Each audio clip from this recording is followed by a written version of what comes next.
अखन अपने सब सुन रहल छी माँ गंगा एक्सप्रेस के शानदार प्रस्तुति।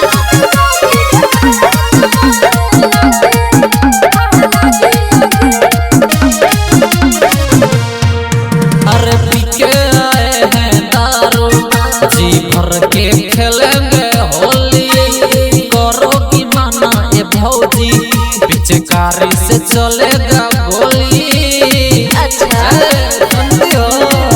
अरे पी के आए हैं दारू, जी भर के खेलेंगे होली। करो की माना ए भौजी, पिचकारी से चलेगा गोली। घर से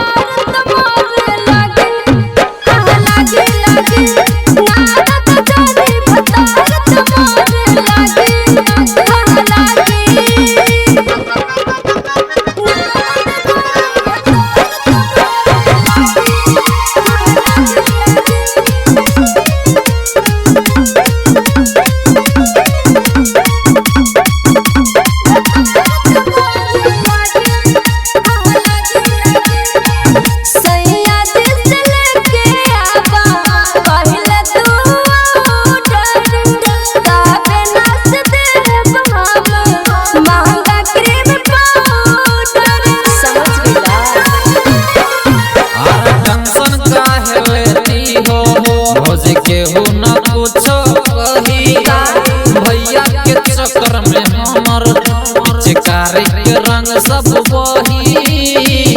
चाहे कुछ भी